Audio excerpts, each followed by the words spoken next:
Hey team, this message is for our bookkeeping buddies out there. And I know when my firm offered only bookkeeping, it was super hard to find a tax preparer to partner with. Well, if that's you, look no further. Me and my team at Specialized Accounting are looking for bookkeeping to partner with. We will do the tax planning and preparation for your clients, and you keep doing the bookkeeping. No longer have fears of working with a tax preparer that doesn't know what they're doing or live in fear of them stealing your clients. Me and my team, we want to continue to grow, and I want to continue to grow Unaccountable without growing the name that we steal clients. So we would love to partner with you. If you're interested in working with our team to do the taxes for your clients, reach out to hello@specializedat.com. That's Specialized Accounting and Tax, specializedat.com.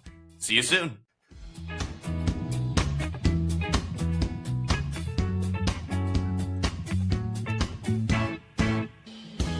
Welcome to Unaccountable, the world's okay-est accounting podcast for product news, education, and updates. I am your functional fiduciary of a host, Tyler Otto, and I'm joined by the fiscally irresistible Jeremy Van Groll. Hello to you from the cold north. Hello, sir. How are things going, Tyler? Is it January? Because it feels like January, man. It feels like it's the soul-crushing, just January. Oh, hanging on by a thin thread. Can I go off on a quick rant? Dude, rant away. Like, that's... As someone in our Facebook group said, misery loves company. So you know what? Yeah, 100%. Go for it. So we've talked before with some friends. We have for a lack of a better term, group complaining channel, right? Yeah. And I was ready to put this out here, but it happened right before this call, so let's talk. I got a voicemail from a client saying, Jeremy, I need you to call me right away back. This is an emergency. And I'm like, oh, okay. I better actually call the person back. So normally voicemails, it's like, I'm going to get to him. When I get to him, it's fine, right? So call them back. First of all, can I ask you, what situations would you consider the support we provide in emergency? So two things. So first and foremost, that's warranted if we lose money and it's our fault. Okay. Or there's like any sort of compromised system where it's like active security threat. Like in those instances, I get it. Yeah. Beyond that, and like I can see it if like they lost money and it's their fault, but they want to reach out. Like I might even still like say, yes, I get why you're concerned. I'm not sure I can marshal resources, but that's about it. That's the extent of an accounting emergency. Right. I had two as well, and neither one were the two you said. So now I have four. I will agree with both of those. My two are, if like payroll is due and something is wrong, we hit the button, you do not. We've discussed this. Yep. That's an emergency. Call me. Let's talk about it, right? Yep. Situation number two is if the IRS is at your door and knocking, and spoiler alert, we're going to talk about this because apparently they have guns. It's the other time where it's an emergency. This lady, and I hope she's not a listener, but if she is, you're welcome. Sorry, but was very perturbed that she had not seen some financial statements that she needed, and my team was asking for information that they had already been provided. And so, like, after she told me that, I had to ask, can I ask what the nature of the emergency is? And then she went in and said the same things again, and I had to hide my internal derision. Is that the right word there? Like, just, are you kidding me? That is not an emergency. Great. So anyway, figuring it out, following up on all the things, but not an emergency. I was immediately put in the current state that you could probably hear me at right now. Oi. I mean, the one that got me today that I had to answer a call is, the client we talked about last time that, they're going with a cheaper firm, all this stuff. Yeah. Spoiler alert, long time ago, like I used Profit First with them and I had their bank account always topping up to cover any payroll they could have. That payroll account filled up. Yeah. The owner and his wife said, I don't like that much money sitting over there because we could be using it for other things. Payroll's normally not over X, and Tyler, you had it at Y. Let's lower payroll allocation, how much that account tops up to X instead of Y. And I was like, all right, if that's what you guys want to do, but you always need to make sure there's enough money in this account. Well, they disengaged with us at the end of December. They just called me. Hey, so payroll was more than X and we bounced. Gusto put us on 4-day payroll. Can you help us fix this? No. No, I cannot. Ooh. So instant karma. Thank you, John Lennon. Yeah. So, anyways, it's a tough season, man. That's all I can say. Tough season. Wow. But you know what? It's a tough season for everyone else too, Jeremy. I mean, there's plenty in the news. Your name could be Daniel Werfel. Right. Let's jump into that. So, new administration came in a couple days ago when we're recording here. And we're recording on the 22nd, everyone. So, Inauguration Day just happened. Yeah, correct. And so, our friend Danny, the head of the IRS, stepped down from his role preemptively. I feel like we could, Ian, if you could drop me an "Oh Danny Boy," preferably by Johnny Cash in here. Oh Danny Boy, the pipes, the pipes, the pipes. Yeah, so I can't disagree with him in this move. If you're not aligned with your new boss, likely to kind of get out of the way and say, hey, I'm going to pursue other interests. I can't fault him, especially when your boss says, we already know who's going to replace you. You might as well get on with your life. So I respect it. Although interesting, because the other article you put in here, I'm just going to steal your thunder, is there's an IRS hiring freeze, but the new administration knows who they want to put in that place. One of those prevents the other, doesn't it? Right. A conundrum, isn't it? Yeah, but what was said here, I got to read this quote. We're going to take the 88,000 people that they hired to go after you with guns. By the way, they're allowed to use, and this is the quote continued, by the way, they're allowed to use guns and harass you like they were, and so many other people. And I don't know. So more or less a hiring freeze there, and in a lot of other places in the government, but the IRS for sure. And as we talked about, that's your number one source of revenue for our country is the Internal Revenue Service. Ooh, I have thoughts that I'm going to keep to myself, and there's going to be a couple times I think I'm going to say that this episode. You don't cut your sales staff. The hard part is like it kind of makes us valuable because we're going to help our clients, we're going to guide them, but our clients aren't going to be happy if it takes them another 8-9 months to hear back on stuff. And what can we do except say we're going to wait with you? I don't know if this is good for us, bad for us, job security, or just we become the poor customer support reps for the IRS that say we'll get back to you. Right. And in the same article, you see we pulled out of the international, what is this? The director of, I'm already failing. Like the International Accounting and Fiduciary Group or whatever, that we're trying to get companies to align on accounting standards and things like that. Nope, we're out of that as well. Again, thoughts on that too. I mean, I don't think you ever can get everything aligned, but with how multinational countries are, to not have some level of even playing field in reporting for foreign entities, that side and this side, the level of confusion and it's just going to go up. I just feel like that's a tough move too. I mean, ultimately, my opinion is that makes it harder on the average small business to compete in a global landscape, and it makes it much easier for big companies on a global landscape to make a profit in all that confusion and all that translation. Yeah, and there weren't any executive from big companies at the inauguration, were there? Maybe these six people that control 99% of the communication that happens in our country via news sources or social media happen to be there. Oh man, there's some things. Oh. So also, I don't know if you saw from the Journal of Accountancy. So they have an article talking about how the Treasury and the IRS propose regulations that address the Secure 2.0 Act. So this would be any plan after December 29, 2022, a 401k or a 403b.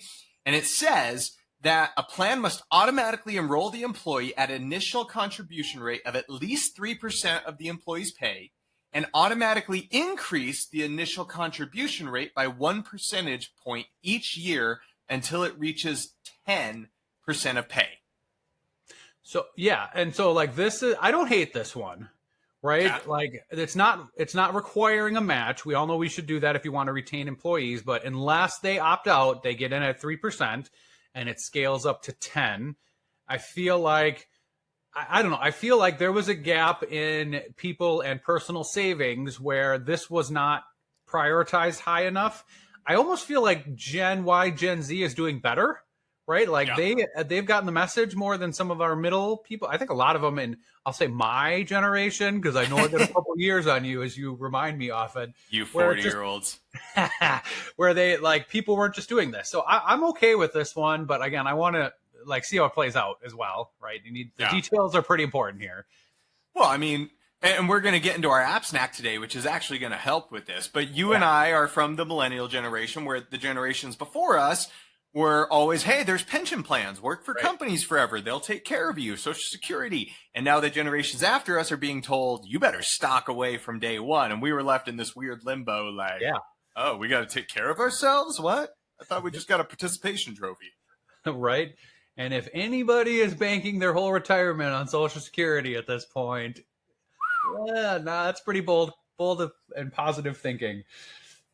Well, Jeremy, I'm excited to jump into our first game today. And this is one I've actually had prepared for a little bit, but we just keep bumping it along the road because we're going along with our guests. So I am excited to present to you today a game I am calling IRSted Development. And we're going to talk about IRS penalties and audit risks. How do you feel about this? Very not confident, as usual, with tax-related issues, but I think I outpunted my coverage last time you had one of these, so let's roll the dice. I think you're going to do great now. All right, well, let's jump in to question one. What are the three main income tax penalties that people can receive? And actually, I'm going to say which of these is not one of the three. Okay. Failure to file, failure to register, failure to pay, or underpayment of estimated taxes. I feel like you had failure to launch there for a second. Oh God, it's got to be either register or the last one, estimated taxes. I'm going to go register. Yes, sir. So we have three basic tax penalty types. And everyone pay attention here, because if your clients aren't aware of these, they probably should be. The first one, failure to file. I am struggling with the word failure today. Failure to file means that you do not file your taxes by either March 15th, April 15th, September 15th, October 15th, whatever, based on your extension. If you don't file, you're going to start getting some penalties, which we'll get in that. Failure to pay, whether it's March 15th or April 15th, you got to pay your taxes on time. And then underpayment of estimated taxes. If you owe estimated taxes, that's just as bad as the failure to pay. You didn't pay your estimates on time. The IRS, they want their money in the year they want it. They don't want to wait. So let's jump into the next question. If a taxpayer doesn't pay his bill until October 15th, doesn't pay his tax bill, which was due on April 15th, what percentage will they pay in penalties? Is it 3%, 6%, 9%, or 12%?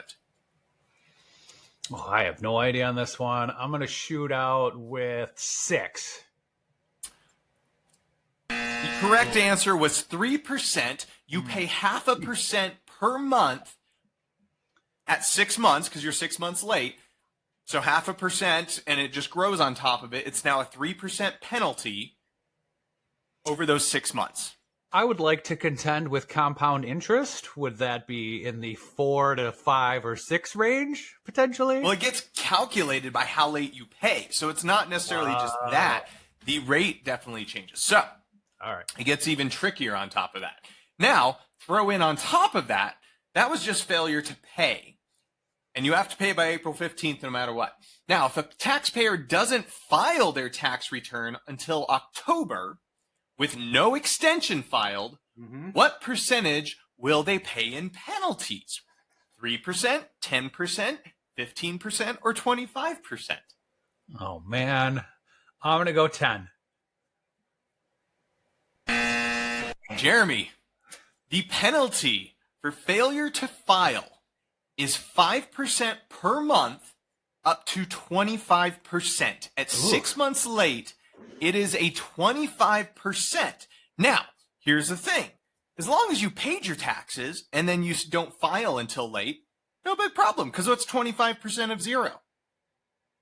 Zero. You're good. Right. But if you don't pay and you don't file, now we're getting into a rough spot. By the way, Jeremy, just to throw in something to the monotony, according to the lawdictionary.org, in Florida, it is illegal for bars, restaurants, and other places with liquor to engage in what activity penalized up to $1,000?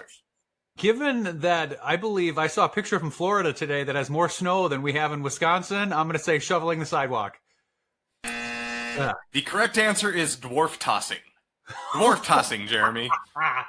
Who saw that one coming? Yeah, that was a little left field there. Just for clarity point, we are talking both. I'm not going to even touch the dwarf tossing. We're talking tax penalties personally and business right here. When you're talking these penalties. Yes, when I'm talking these. Sorry, I thought we were still on dwarf tossing. Yes. Talking, not tossing about these penalties. All right. Personal Just have and to throw business. something out there. Now you know if liquor's involved, it's legal. If there's no liquor involved, fair game. Dang. All right. Yeah, So now you know. sober dwarf tossing the next time we visit this. All right, next up. What is the current IRS interest rate on owed taxes and penalties? So you have penalties, but then you owe them money. They also charge interest, Jeremy. Is it 3, 5, 7, or 9? This is different than the second question? Yep. So penalties are one thing. Yeah. You also owe interest on what you owe, depending on how long it's out there. And interest on the penalty. Okay. 7. And he avoids the shutout, ladies and gentlemen, but that is subject to change at any time, depending on market rates. But yeah, so penalties and interest, we're already talking that you could get 0.5% a month for failure to file. For failure to pay, you could get up to 25% for failure to file, and then you can get 7% interest on top of all of that. This is getting brutal, Jeremy. So Let's ask you one last question. While there are a lot of factors that go into it, the penalty for failure to pay estimated taxes is 3%. Let's just say that. Okay. All of the following are ways to avoid the failure to pay estimated taxes penalties, except for which one? So one of these is not a way to avoid it. The other ones will. So 1, you pay your entire estimated tax liability in full before April 15th in the year it's due. Yeah. 2, you pay at least 90% of your current year tax obligation over the 4 quarters you're required to. So estimated taxes. So for, let's say 2024 taxes, this would be last year, I paid at least 90% every quarter. The first one was I paid everything by April 15th of this year. Next is you pay at least 100% of what you owed last year over those 4 quarters, or pay nothing if you are a new business owner and didn't have a tax liability. A, B, C, or D. Oh, I don't like any of those options. I know.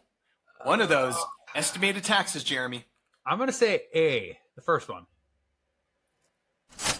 Correct. Yeah. Business owners often think, oh, I've got estimated taxes. As long as I pay it before April 15th, I'm fine. No, if they said you had to have estimated taxes last year and you had a 10K estimate, you should have been paying $2,500 a quarter last year. Paying 10K before April 15th this year when your taxes are due does not help you. And that's when you're going to get about a 3% penalty. There's stuff that goes into it. But Jeremy, I want to bring this up because one bonus question. If you were to have a scenario where you pay the full amount of failure to file, the full amount of failure to pay, and you go on for almost 48 months like this, what is the maximum penalty you're going to be paying in taxes? Bonus point, if you can get within 5%. 120,000. What percentage of penalty? Oh, all right. I thought it was a number. What percent? Just had the 25 in there, and 40%. Because you started with a 4, I'm going to give it to you 47.5%. If you get up to 4 years behind on your taxes. How brutal is that? Yeah, that would be awful. However, as we discussed, there will no longer be any armed IRS agents to enforce this. So, no, yeah, that would be awful.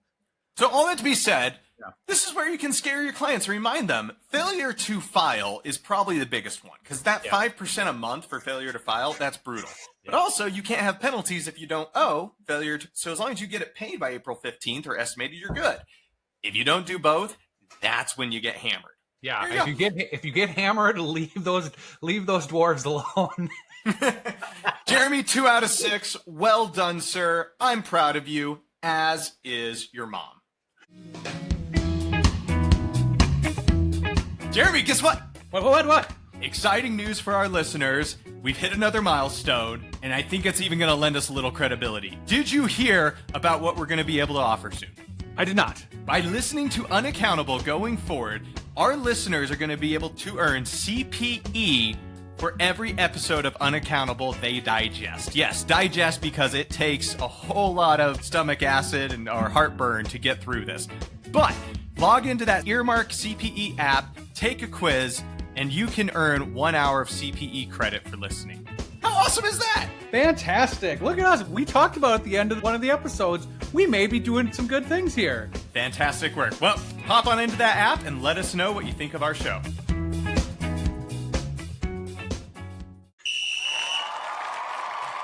And with that time of the show, Jeremy, we are at halftime. The part of the show where we head over to the sidelines and take a nice big old bite out of an app.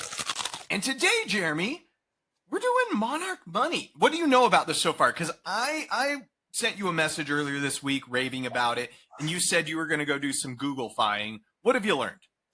So the only thing I've learned is I think a lot of us, and myself included, were pretty good on Mint, right? So the big green monster into its personal finance tool, right? And then they blew that up and made it Credit Karma, which is nothing like what Mint was, because I migrated over there and it's kind of useless, in my opinion, unless you're worried about credit, right? That's what it's focused on. So great. But more or less like a budgeting and wealth tracking tool available for personal finances. And then I have some questions that I want to get to later. So you were raving. What do you know? Let us all know. Okay, so Monarch Money. So me and my wife, ever since we got married, you need a budget users, YNAB.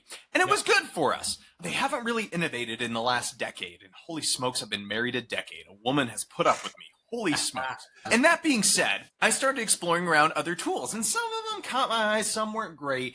And I switched over to Monarch recently. And the reason I rave about it, in fact, Jeremy, I'm going to show you, I went through and I hit a bunch of my accounts. So just know I loaded dummy data for today and just kind of messed around with it. But I want to share my screen. And, for those of you podcasts, sorry about a screen share, we'll talk through it. But this thing is fan-friggin-tastic for several reasons. First off, I absolutely love that, it will track investments today as they go up or down. So you can log in and see, oh, how am I doing? You can see your net worth over time. And it's going to show you everything in your account. Now, the beauty is you can upload any sort of account. So you can have your cash in your bank accounts. You can have all 65 credit cards you own because you play the points game and it's a beast to reconcile, right? The thing I absolutely love about this, and I think you're there with me, is investment accounts. Now, retirement and whatever else, you can add in accounts and you can sync them over. I can have one of my kids' 529 accounts hiding from my net worth because it's not really part of my net worth. But then I could have my 401k through work showing up in here, and it's going to track that time over time change. But Jeremy, I'm like you. I have some other accounts, which I've hidden in here, but I have accounts that I don't necessarily want to sync up to any software. It holds our entire retirement. I don't want to sync those credentials. I love this software because you can also manually add any of your investments. And what I mean by that is say you've got, I don't know, an HSA account that has all these funds. And it's ooh, I've got VIGX. I go into my account. I can say, hey, I've got 20 shares. I can select which account it's in. And now I can build out my investment portfolio with all those holdings and track it without having to sync it. So I can build my entire portfolio in the system, track my net worth. On top of that, Jeremy, it doesn't limit it there because on real estate, you can put in your address and it syncs it over via Zillow. And you know how Zillow's all up and down, but it will actively try and track that. You put in your loans, put in your vehicles, you could put in your business. They do try to go as far with vehicles as, hey, give us your VIN number and we'll actively update the value of your vehicle. I'm not giving anyone the VIN numbers to my vehicles, but you can put them in here if you want, if you're that type of person. The reports too, Jeremy, I'll get into this, but I friggin' love some of this visibility, right? The fact that they'll do flow charts on the money coming in, the money going out by those different sections. And if you want to be able to review it at a transaction level, you can absolutely come down, see that, track it by categories, and then get into budgeting and spending. It'll even try to identify recurring charges so that you can see what's coming up, see all your subscriptions. It's just beautiful all in one place. And I say all of that also to call out that I loved when I hooked up to it and synced my credit cards and bank accounts. It went back 2 years and pulled all that activity. And then, unlike YNAB, I could go in without uploading 10 years of history, but I could go upload 10 years of balances. So I just went in and was like, what was my bank account or investment account balances at the end of each month for the last 10 years? And then I could upload that. And now I've got my entire history for 12 years in here. So like I could have that historical data in there right away. I mean, ultimately, like I have geeked out on playing with this. Thoughts after I just ranted like crazy. First question. Why are you not comfortable syncing your investment accounts live to this versus just putting in I own this many shares of whatever? So I don't know. I'm a nut. I'm one of those people that it's passwords and it's access to my accounts, and I want to limit, wherever our majority of our retirement is, and it's like stuff that's stocked away that we're not actively buying and selling. I can just say, hey, it's in these mutual funds, these stocks, track it, let me know how I'm doing. I love that. Okay. But then also, like if you're in reinvesting, at some point you'd have to look at me. Now I own 21 shares because I've reinvested the dividends. And okay, all right, just wanted that thought a little bit more. But I'll say, like I showed you right in here, I have my guideline account for our company 401k synced, and it's just actively auto balancing every time. It's keeping track of it. It's wonderful. Yeah, I like that. And I like the syncing option too, because I'm the guy that when I left all my other jobs, I never moved it out of their plan. And I know where they all are, and I have them all tracking the things, but I just feel like there is some level of diversification there that makes me feel good, right? Even if I'm sure there's a lot of them that are in the same kind of semi-aggressive fund and whatever and track the same way. I just feel like having them in different places and like across different financial institutions is a benefit overall. So I like that. I mean, I synced up my mortgage. I entered in my house address and just like it could track that. Like, I don't know. It's just, if you get around and play with it, it is by far my favorite I've played with. And then, talk pricing. So I think it's like $15 a month if you pay monthly. Okay. If you pay annually, it comes out to like $8 a month. I think it's $100 a year. Yeah. I was paying like $120 for YNAB, which I think is an inferior product to this. Even better. And then we'll have a link on Unaccountable, but they give a free 7-day trial. Our link will give you a 30-day free trial if you want. Go from there, but they should have gave us a referral link with all the clicks we're going to get. I like how I'm not going to sync my investment information, but here's my address. So you can't steal my investments, but you could come and murder me and steal anything else. Sure. And you have my vehicle identification numbers. So but it's just, Jeremy, like I have yet to see a tool that's this cool. And then of course you can go look in at their product roadmap, and they have like goals right now, saving away for college funds and whatever else. They're relatively basic. It's just like, tell us how much you want to save. Tell us what accounts to track. And that's it. But like supposedly they got some cool stuff coming down the pike with syncing from there. Apparently they're going to add an Amazon integration so they can actively sync over what you're buying en masse from Jeff Bezos and get more detail. I don't know. They got some cool things coming. Nice. Do you have, so you are the sole owner of Specialized Accounting. Yep. Do you have your business bank accounts in there as well? No, just all personal. I do all personal. I mean, the cool thing with this is you could like go in and just add as assets if you're tracking the value. I own a business. Here's also part of my net worth, and you could update that annually, so like you could see my net worth grow as this accounting firm grows. We could add Unaccountable and see our net worth go down over time. Like there's a lot of different ways you could track it in there. Will it warn you proactively when you're going to have a pull come from your Unaccountable account and the balance in your account is zero? Put that on the roadmap, Monarch. Yeah, Relay needs the amount of times that we've been saved by Relay not having bounce payment fee. Yeah, right. No, I think this is cool. And I think I talked about when you brought it up, first of all, I'm sure I'm not alone where we all feel like we can manage our money a little bit better, right? And I feel like that's on a lot of people's list this year even, right? So cool to check it out. But I also see they had like a 30-day, like first 30 days free, which a lot of these tools have. So I'm like, I do not have the time right now to try this tool. So I'm absolutely going to jump on it and I will let you know how it goes and do everything. And hopefully I'll maybe do an update for the listeners here. But now is not the time for me to be geeking out on my personal financial situations while clients are calling me with pseudo emergencies all the time. It's crazy. I'm not going to lie. This is what gives me peace of mind. By the way, folks, Monarch has no idea who we are. I've just been playing with tools. So like, this is not sponsored in any way, shape, or form. What I will say is this actually is what, as a firm owner, gives me peace, because I can see like, okay, I know my goals. I know where I want to get my family, what I want to save for my kids' college, what I want to get for retirement. And at least it's like, okay, business is up and down, but like long-term goals are still happening. And like this reframes the scoreboard. Is the scoreboard the business, or is the scoreboard how I set my family up long-term? This actually gives me peace at night, knowing that my small little quarter-acre in Salt Lake City, Utah empire is doing okay. Right. And that, at the end of the day, especially with some of the hard days we have here at the beginning of the year, that can make all the difference. So I love it. It's true. All right. Next game.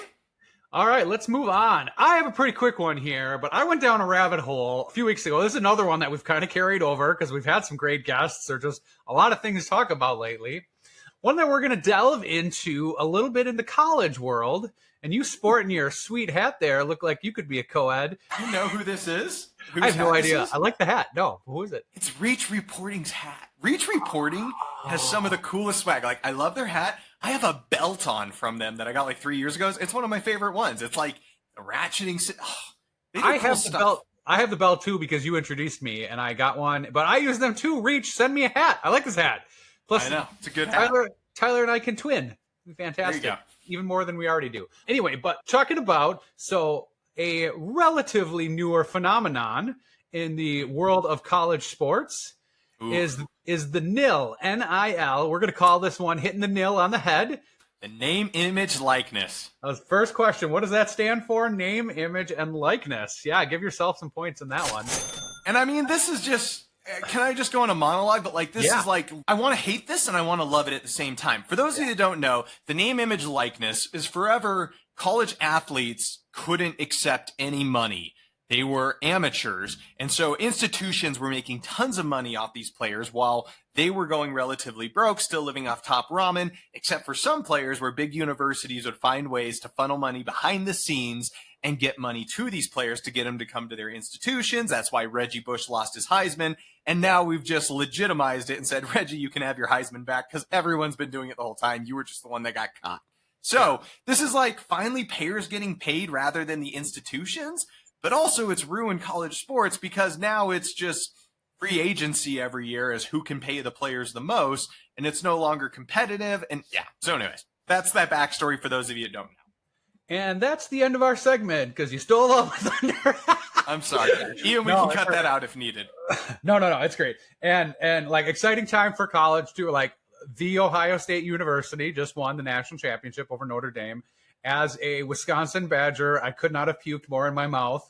Happening. I root for the Big Ten if they're not, the Badgers aren't in it, and they're dreadful right now, but still have a disdain for Ohio State just about in all the ways. So anyway, yeah. So one of the other phenomenons that you didn't talk about is like, there's transfer portal, right? I think you alluded on this, is at the end of each year, you can just switch colleges and go to the transfer portal. It used to be you'd have to take a year off, which means like you would lose a year of eligibility if you're switching schools. To me, that makes sense. And now it's like the Wild West. And like, I don't know if you know, like Andrew Luck, who used to be a professional quarterback on the Colts, he is now the GM at Stanford because they need somebody to manage just the people. It's not just the coach, because all of this happens when it's go time in the end of college football in December is when the portal opens. And if you have any bowl games or happen to be lucky and talented enough to be in the playoff championship, the coach can't do that. He's got to coach the team. So now they're even adding like a GM position out there, and it's just crazy, right? So let's try to bring it back to accounting. Yep. So let's play an accounting game with it. Play an accounting game. So first question, if you are going to get wages on an NIL deal, so if an athlete gets an NIL deal and makes $100,000 on their contract in a year, what should they expect to pay of that $100,000?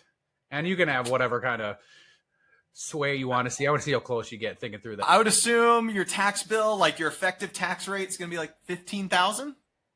Right. Yeah, exactly. So it's 15,000. You got the self-employment tax or Social Security and Medicare on that. So like just over $15,000, right? Oh, You'd have payroll tax. I thought we were going income tax, but you hate income tax. So I hate income tax. Yeah, I'm not even going there. Right. Yeah. So payroll. Yeah. And again, I should have clarified that. You know me in taxes. Why am I even starting with a tax question? It's terrible. All right. So another one. So if an athlete spends $2,000 on professional branding services for their brand, what amount can they deduct on as a business expense? I would assume 100% of that, all 2,000. Correct. All 2,000 of that, as long as you're building that in there, right? Yeah, that is part of your career as a NIL celebrity, whatever it is. I'd imagine you're just a sole proprietorship until you take it, legit. So it's just Schedule C income in, Schedule C expenses on generating that income. Yeah. Yeah, 100%. A couple other quick ones. So give you a list. Which one of these is deductible as one of your business expenses? Your wardrobe, or your fit, as all you crazy kids call it out there today. Marketing expenses to promote your NIL contract or deal. Your personal phone bill that you use for negotiation, or non-business meals that you have as part of your. I'm going to go with B. Correct. So if you yeah, go ahead. Walking back through these, because what was the first one? Your fit, your wardrobe, because some of these, a lot of these are, go ahead. Yeah, you can't deduct clothes ever unless it's an advertising expense that has your brand logo and is needed. So, like, if you put if your brand has a logo on it, you could. Like. What if you put your face on it? Like, I am one of these. I think people. You could get away with it as long as it's a marketing expense, but like you can't just say I have to look good. I have a client that actually argued with me, like, I have to look good for all these biz meetings. Like, no, it's got to have company logo on it for me. Or it has to be protective gear. Like, it has to be hard hats, hardware, maybe scrubs qualify, but like it has to be functional. Your personal phone bill can only be qualified if you have a separate phone that's dedicated for personal. So get a home landline for $15 a month, and then you could expense your $100 a month cell phone. That works because you could say that's exclusive for business, even if you use it for personal. And what was the last one? Non-business meals. Yeah. Pretty standard. Yeah. Like you can't do that one. All right. One more that may or may not throw you from a loop. True or false, the NIL income is excluded from the student financial aid applications. Ooh. I have no idea. So best guess, you asked, it would only be interesting if it's true. So I'm going to say true. No, it is false. You should have went with your instinct there. Like, you need to disclose that on any, what is it, FAFSA or whatever it is. When you're applying for student aid, any of that income that you have has to be reported there as well. Okay. So then let's get back away from the accounting and just throw it out there. I looked this up as of last week when we were going to do this again. Any guesses on who the top 5 pro or college athletes are that have the largest NIL deals right now? I'm betting they're all college football players, male, maybe a basketball player, unless Caitlin Clark somehow is still on your list because she was crushing it there. Oh, yeah. She was. I'm going to assume they're probably like, Arch Manning at Texas because he's a Manning. Number 1, Arch Manning at Texas. Nice work. That's going to be an easy one. I assume they're quarterbacks or star players for Ohio State, Alabama, somewhere in the SEC or Big Ten. I don't know. A lot of right. Number 4 is actually the other quarterback for Texas, Quinn Ewers. Oh, Ewers? Yeah, right. He is now gone pro. The other 2 are from none of the big conferences, but a very highly publicized team, and potentially 2 of the top 5 picks in the NFL. Oh, they're Colorado boys. Yeah. Shadur Sanders and Travis Hunter. Okay. Correct. Yeah. The other one, we originally were going to do this 4 weeks ago. Cooper Flagg was on there as well. He's the Duke guy, boy. That Duke basketball player. Number 5, Livy Dune, the LSU gymnast. If you've heard of her, but she's just got a huge following, and I have a gymnast in my family, so very familiar with her. But she's also the one that I believe, I don't know if they're engaged, just boyfriend and girlfriend, but Paul Skeens, the baseball rookie of the year that was a pitcher, Pittsburgh. Yeah, they're together, besties. So that's the current list of all the major, and the biggest deal is $6.6 million, and number 5 is $4.2 million. So making some bank. Haven't even left college. What do you think about this for a niche? I do accounting for NIL athletes. So I actually know of a couple people that like they target being tax advisors for athletes, and like there's not a lot of them out there making money. But if you're thinking like successful people with lots of money that aren't too smart, they probably don't have training, like it'd be a great niche. But I gotta imagine it's competitive, and I gotta believe too, like I'm not sure the personalities, like maybe the athletes would be fine, but a lot of the people around them I feel like would be tough to work with. I'm not sure if that's a niche I'd want to go after. Oh, yeah, I think 100% accurate. I think the egos are going to be tough to work with. And sooner or later, if they go on to major league, whatever it is, right, that they're going to go on and be leaving you very quickly there. So, yeah, just some interesting truth bombs there.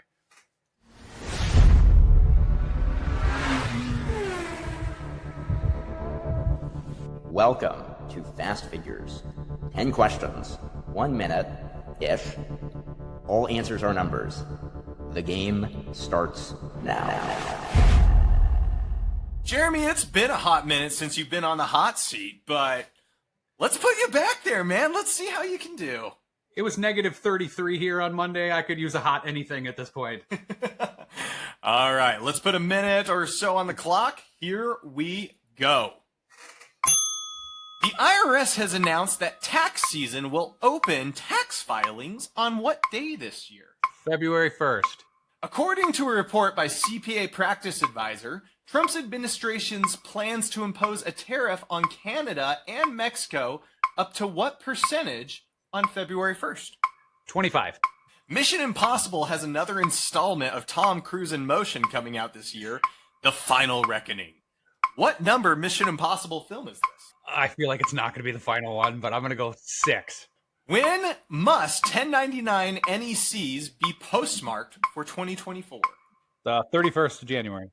After dropping a game-tying pass in the NFC Championship game, Mark Andrews received how much in charitable donations towards juvenile diabetes cause from fans as of today within 10K? First of all, it was the divisional round, but second of all, it was $5 million.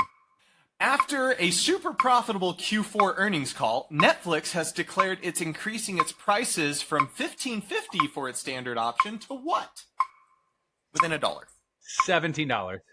In tennis, how many points does a player have if their score is love? 0. Beyonce told me if I like it, I should put a ring on it. How many planets do I like? Ooh, 3? 3. If the Fair Tax Act comes to fruition under the new presidency, in 2027, the new sales tax or consumption tax rate would be what? 9%. How much is a baker's dozen? 13. Well done, sir. I felt pretty good about some of those. So, yeah, there's always one there's no way you're going to get, but yeah. All right. Yeah, all fair. Let's debrief. I'm proud of you. All right. First off, the IRS has announced tax season will open tax filings on what day this year?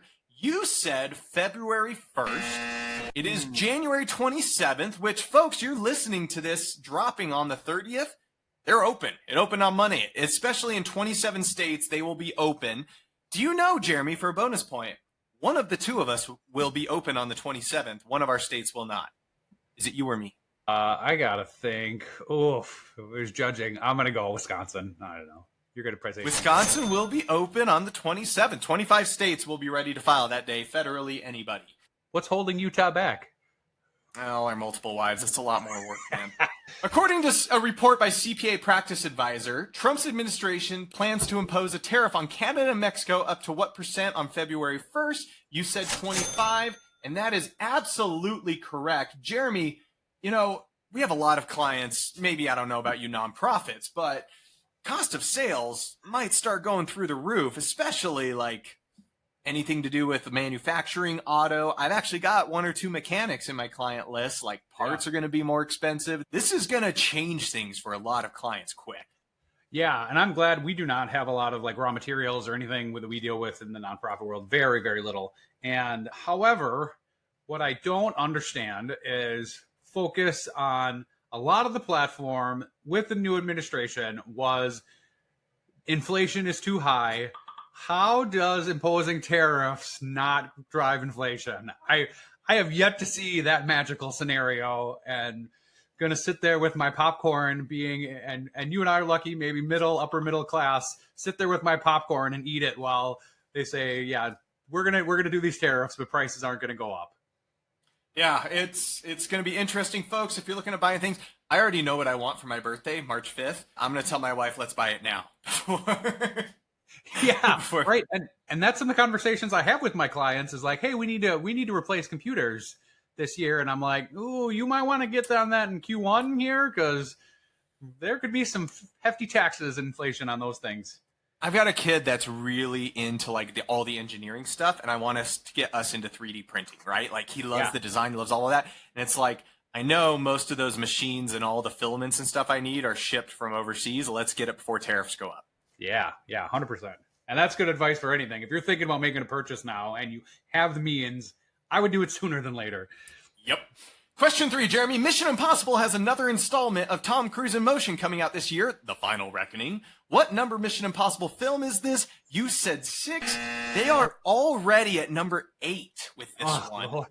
And while originally, like, he's on the record saying something along the lines of, like, this would be, you know, the farewell to Ethan Hunt, he has now come back and said, I'd be interested in making more as Ethan Hunt, kind of like how Harrison Ford is still going with Indiana Jones. So Tom Cruise may never give this up, even when he's in a wheelchair.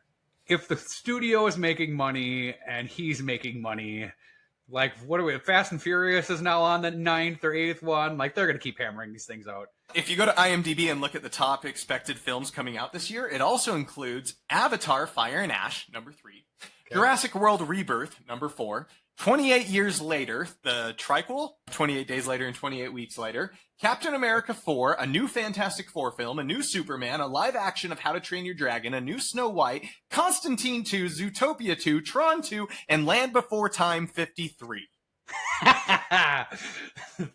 Might have made that last one up. Oh, yeah, but like and it's just like the new ideas are so much riskier for studios to go on. But like, oh man, like the recycled content, it's tough. Which one are you looking forward to the most? Land Before Time. Probably How to Train Your Dragon, because I can go see that with my kids. I was just going to say, we went and saw Moana 2 with the kids the other day. And yeah, that preview came out on there, the trailer, and I was like, oh, that looks good. Yeah. Next up, when must 1099 NECs be postmarked for 2024? You said January 1st, 31st. That is correct. Everyone, this episode's airing on the 30th. Get those out ASAP. Those got to be postmarked tomorrow night. If you're not using Track 1099 or Tax 1099, get on there. Push the submit button. Also, pro tip, if you look at the ones that haven't been selected or received via email, we still mail them out then, because I'm going to cover my butt. If the price goes up on the 30th and then the 31st in most of those big tools. So if they don't have it, send it on the 29th. Save yourself a couple dollars. Yep. Next up, after dropping a game-tying pass in the divisional round, thank you, Jeremy, Mark Andrews of the Baltimore Ravens received how much in charitable donations towards a juvenile diabetes cause from fans as of today within 10K? You said $5 million. 10K should have been a hint that $72.5 million is the right answer right now. But they sought to raise $5K. Now, who are these fans that are giving him money, Jeremy? Do you know?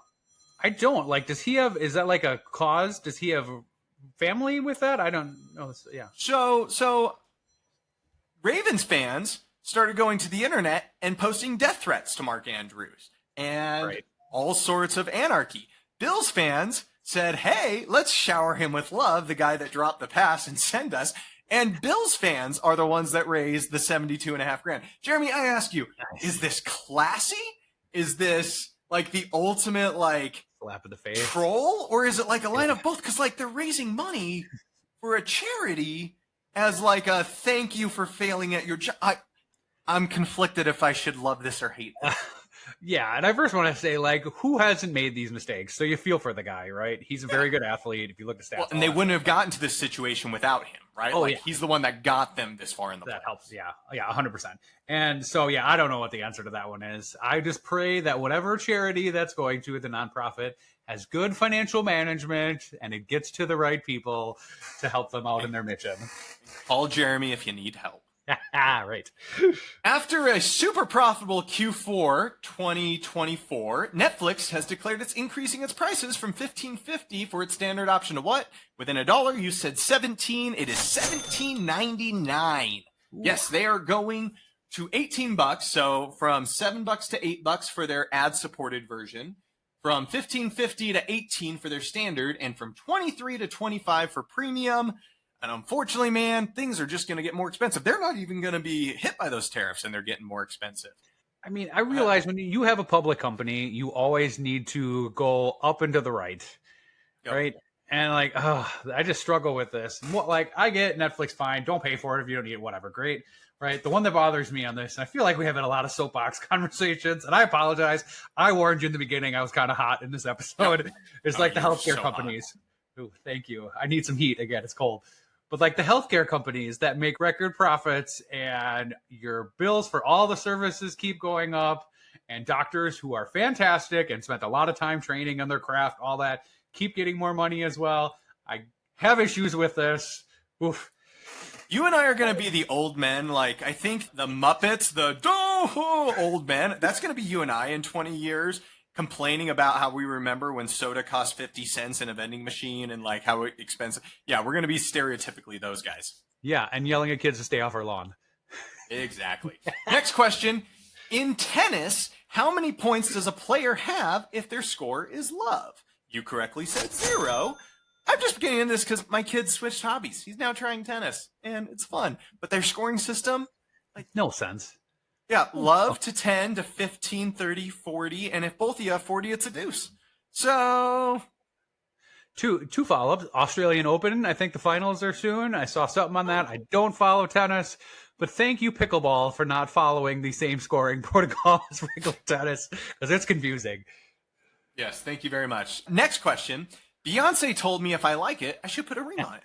How many planets do I like? It's two, isn't it? It's actually 4. Is it? Oh. Jupiter has a little one roaming around, and then Saturn, Uranus, Neptune, they all got one. I was thinking all right. My kid's also gotten into astrology, so these are things I've learned lately, and now they come up on Unaccountable. Got to take what you know. 2 more.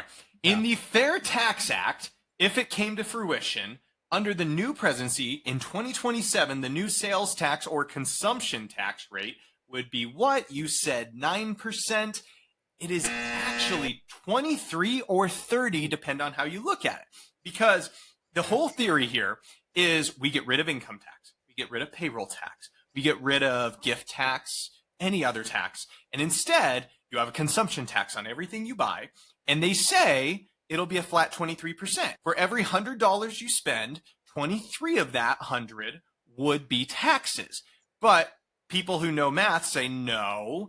Like, if I'm spending 77 on the product, we normally think of paying an extra 23 on top of that is 30% tax, not 23. It's 23 tax inclusive. We would call that 30%. I bring this up because people, if you hear policies out there, and of course they're going to try and paint this down and say, hey, the tax rate is less than it is. No math, know how it works. You're paying 30% on top of that. It's a very regressive tax policy. And I don't know. I don't know where I'll leave it. I haven't heard of this one. This has been proposed as a potential change in the tax coding. Yeah, it's out there. I already forgot the senator's name, but Buddy is what he goes by. But this was proposed on January 9th, the Fair Tax Act. This is not the first time we've seen this. Other presidencies, I think this was even thrown out there to the Ways and Means Committee during Trump's first presidency. The speaker at the time was just like, there's no way we're going to do this, because what you're going to do is everyone now will have a 30% tax rate. Rich or poor, including people that right now have a 0% tax bracket, will all of a sudden go to paying 30% on everything. Like, very regressive. I don't know. I don't think it will ever go to fruition, but at the same point, it's out there. Unrelated side note, did you see the senator that showed up to the inauguration in a sweatshirt and gym shorts from Pennsylvania? I did not. I think it was. Showing up to the presidential inauguration like my high schooler must to high school when it's negative 1,000 degrees out there. That was amazing. That's a bold move. I feel honestly a little disrespectful, regardless of what it is. Anyway, go on. Last question, Jeremy. How much is a baker's dozen? You correctly said. Do you know why? I don't, but I feel like I've heard the story before, but please enlighten me. I mean, I went and looked it up, and like, there's a whole bunch of people say, we think it's because of this, we think it's because of this. A lot of the consensus I read, and guys, this is an accounting podcast. We throw in shenanigan questions for fun. This is shenanigans. Don't quote us. But from what I've read is there were a lot of strict rules and a lot of ancient or just old school communities where you can't short your customer. And so there were certain rules on like how much wheat actually had to be in a loaf of bread. And it was all about like the grams and the weight, and you couldn't short people everything. And so, and if you did, there was like cutting off of fingers or hands. And so bakers, to just be extra sure, let's throw in that extra one to make sure we're not flirting with the line of like, are we under or not? Let's throw in an extra one. So just baker's dozen, we're covering our butts. And that's what that means too. Like when you do it is it's that a little bit of generosity just to ensure your bases are covered. I thought that was a fun fact. Yeah, I love it. That's fantastic. Jeremy, 5 out of 10, 50%. You are average, and we knew that about you. Yes, that's right. All right. Let's go with our winner of the week. I actually took a last-minute shift on this one from another one I'll maybe use next time. But the Microsoft Excel World Championship was held recently. And the gentleman that won, and I can't find his name right now, whatever your name is, congratulations, but won $5,000. And more importantly, they now have an actual championship belt that they get to put on and wear as the champion of this. So I think we've talked about this one before. That was just held in Vegas.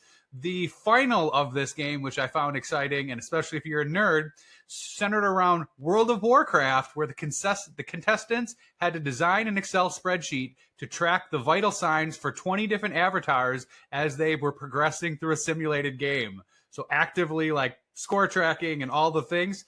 That sounds crazy hard. And then like every 5 minutes, the lowest person with the lowest score would get booted out until it was that one champion winning. So Michael Jarman of Canada. Way to go, Canada. Yeah, way to do something good. And for a loser? Loser of the week. Can I go Elon Musk? Can you call the richest person on the planet the loser? I don't know. I don't know if you call saw him what you want. Yeah, and he's listening. Not a subscriber, but always listening. Oh, he's listening live right now. He's tacked our phones. Like, he doesn't have to wait for this to drop. Yeah, I don't know if you saw this, but he got sued by the SEC for not disclosing his purchase of Twitter shares before he took over the company. So therefore, and probably rightly so, if he had disclosed that, the price of the purchase of Twitter, which is now X, would have gone up. He would have had to pay a more handsome price for it. So now the SEC is after him for penalties and whatnot for not disclosing that and getting a discount on the platform. So, like, how do you think that one's not going to get caught? Yeah, I don't know. You got to think like IRS, should they still have employees, should be fine-tooth combing billionaires. You would think you're going to get caught there, but womp. Jeremy, real quick too, thank you to our listeners. We had 2 new ones out there. We are listed as always fun and entertaining with lots of great insights for accountants. Thank you, Jen. And great podcast. I love listening to these guys from Daverick Consulting. So, hey, there you go. We're doing something. Nice. I feel like we should have saved one for next time, but that's fine. There'll be 2 more by then, right? Positive outlook. That's what I'm hoping. I want some backhanded ones, right? Oh, like, I know. Nothing makes me happier than when a potential sponsor goes and looks at our page and be like, for reals? Is that really what these, or potential guests? That's what I like. Yeah, that's even better. I'm going to cancel that. But Jeremy, This is our last time recording until the end of January. So, sir, hope you survive. And dear listener, if next time you tune in and there's 2 new people, we tried our best to survive. Just, enjoy those that take over. Yes, you as well.